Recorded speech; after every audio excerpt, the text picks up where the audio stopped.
Now, clustering is going to be very closely related to distributed computing, but it's usually within a single network. Clustering is when we take distributed computing and put it all inside of an organization. We use it for things like load balancing.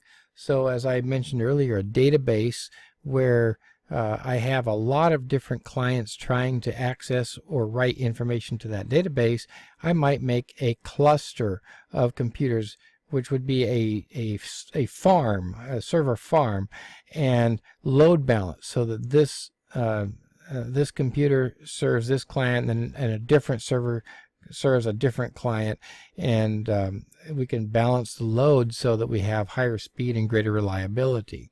They're also used for failover, so in case of failure, services can be continued to keep up. It may be a little bit slower, but at least those services won't die on us. So for example, DNS servers, if I have multiple DNS servers or if I have multiple DHCP servers, if one dies, another can take over that slot.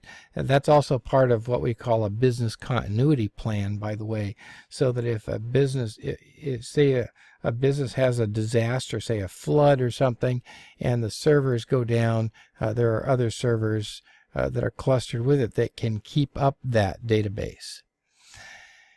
So here are some examples: DHCP servers, DNS servers, domain controller servers. Here's another interesting example: pooling storage. So with Microsoft's new thing called the storage spaces direct, I should say spaces, not spaced, storage spaces direct, you pool the storage spaces of several independent computers, and it looks like one big storage space. So it's not external, these are internal storage drives, but they're pooled together so that you can now allocate some of that pool to this computer and some of that pool to that computer, and so forth. Authentication servers. So when if I want to log on to, say, a wireless device, or I want to log on to a network, I can reach the nearest authentication server.